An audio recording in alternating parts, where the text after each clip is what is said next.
concrete, he stretched his skeletal arms toward her, as far as the chains would allow. "I'm sorry, Mum, this is my fault. They took you, because she," Elizabeth said, taking his face in her hands, feeling the sharp bones under papery skin. "None of this is your fault." Footsteps approached fast, multiple sets, tactical boots on concrete. "Police? Anyone in here?" The voice was American, professional but urgent here. Elizabeth called out, her voice cracking. "We're here, we need help." Multiple officers rushed. In, weapons drawn but pointed low, they swept the room, professionally checking corners, and then behind them, Niels pushed past the officers, his hunting rifle slung over his shoulder. "Mum, oh God." He stopped short when he saw Dean clearly for the first time. His brother, the strong D agent who taught him to hunt, who'd always been larger than life, reduced to this skeletal figure, chained like an animal. "Jesus Christ." Niels breathed. "Dean, it's safe now," the lead SWAT officer said already.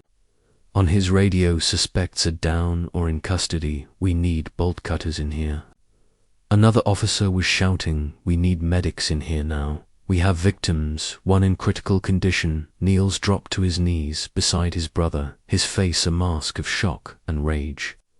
Dean managed a ghost of his old smile. "Hey little brother, you look good, don't joke, man." Niels' voice cracked. "Not now, not after." He couldn't finish. Paramedics rushed in with their equipment and a stretcher. They went to work immediately, checking Dean's vitals, starting an IV. One of them produced bolt cutters and began working on the chains as they freed him from the pole. Dean gripped Elizabeth's hand with what little strength he had, his eyes filled with tears. "They killed Jocelyn, Mum, 14 months ago."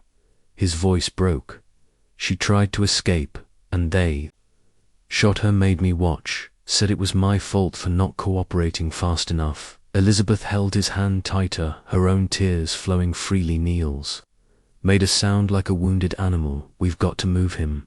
One of the paramedics said he needs immediate medical attention.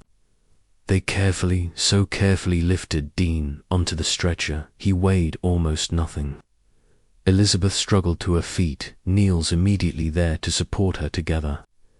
They followed the stretcher out of that hellish room. The warehouse was a war zone. Bullet holes pocked the walls, spent shell casings littered the floor. SWAT officers were everywhere, some still clearing rooms, others standing guard over suspects. They emerged into the night air. When had it become night? How long had she'd been in that container? And Elizabeth gasped at the scene. Police vehicles everywhere, their lights painting everything in reds and blues.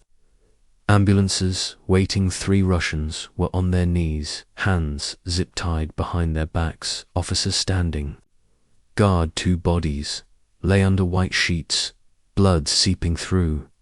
And there, in the back of a patrol car, sat Officer Dmitry Volkov. His face was bloodied.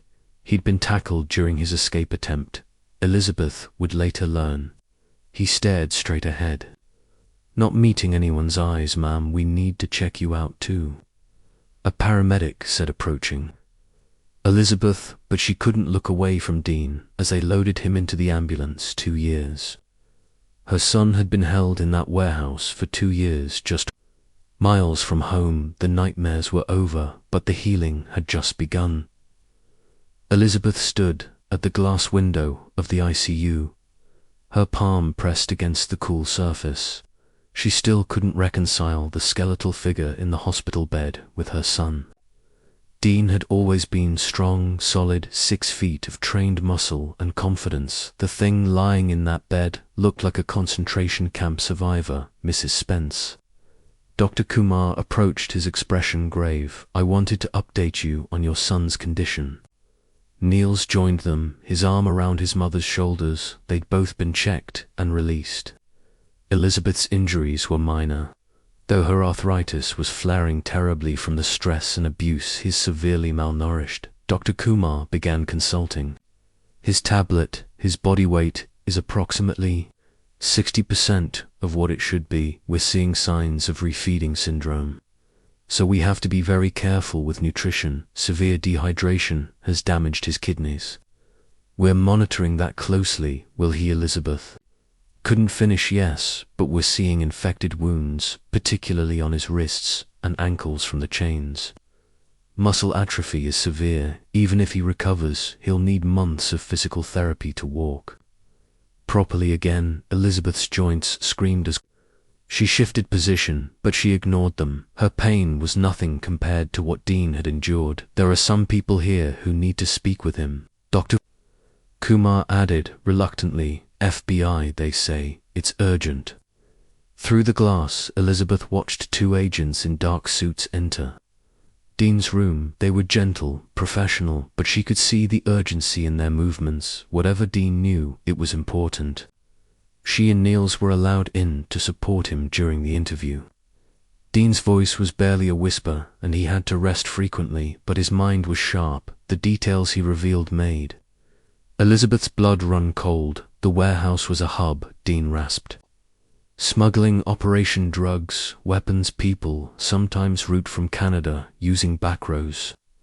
Private property they had, border patrol on payroll. How many officers were involved? Agent Martinez asked, recording everything. Saw maybe 12 different ones over 2 years. Volkov was the main contact, but there were more. They talked about others. Dean closed his eyes, concentrating. Badge numbers. I memorize badge numbers when I could see them. He recited a series of numbers. Agent Martinez's partner was already on the phone relaying the information. The operation Martinez prompted gently. Cartel money.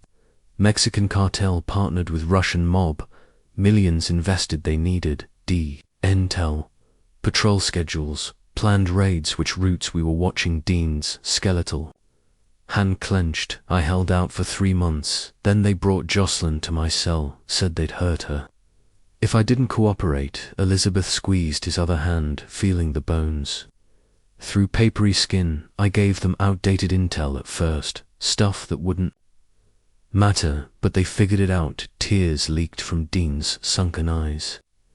14 months in. Jocelyn fought back, grabbed a gun from one of them during feeding, almost made it to the door. His voice broke. Niels made a sound of pure rage.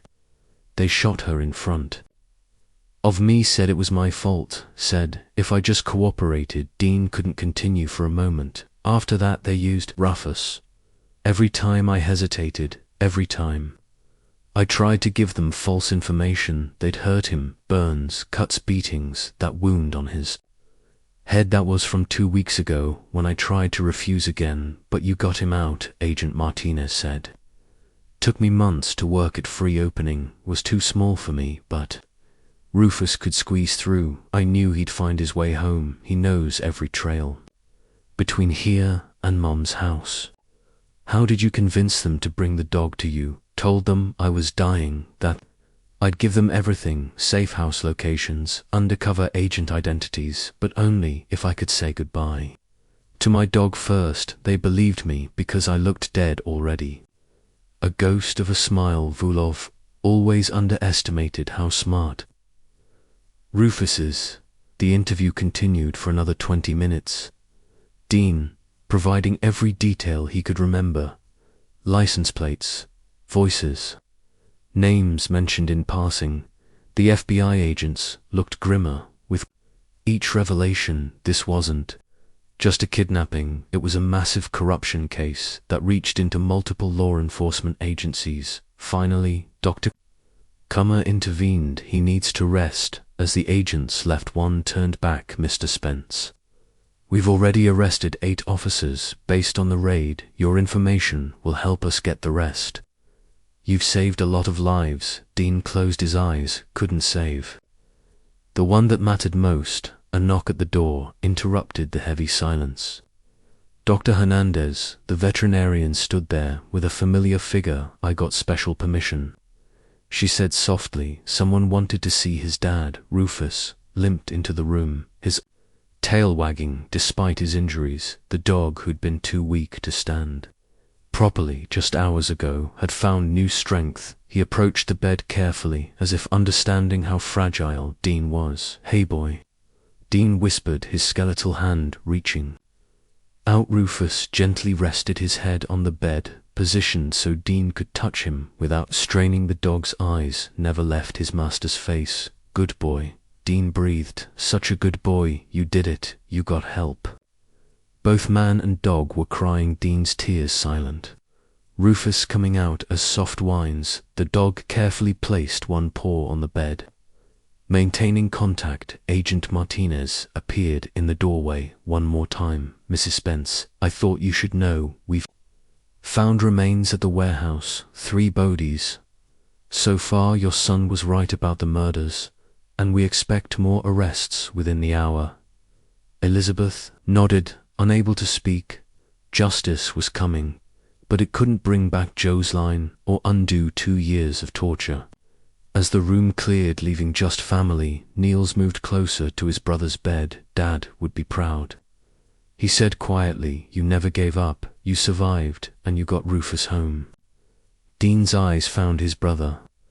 "I gave them information. People might have died because of what I told them. You were tortured for 2 years.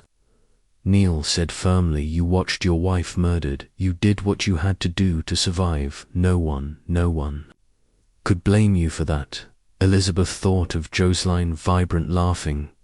Joseline who loved hiking and bad action movies, and who looked at Dean like he hung the moon gaunt because of greed and corruption. The tears came again, silent and painful. "I memorized everything," Dean whispered, his energy fading. "Every face, every name, every detail. For her, they're going to pay for what they did to her. Rest now," Elizabeth said, stroking his forehead around the IVs and monitors. "Just rest." Dr. Kumar returned. "He needs to sleep. You can stay, but please let him rest." The family settled in for their vigil, Niels in an uncomfortable chair. Elizabeth in a recliner. A nurse had brought for her arthritic joints. Rufus curled on a blanket on the floor, positioned where he could see. Dean refusing to leave his post. The room was quiet, except for the steady beep of monitors and Dean's breathing. Elizabeth settled back, prepared for the long vigil ahead. Her son was home, damaged, grieving, but home. They would face whatever came next together, the recovery, the trials, the long journey back from hell. For now, it was enough to sit in this sterile room and watch her son breathe, each rise and fall of his chest a small victory. A defiance of those who'd tried to break him. He'd survived, they'd survived.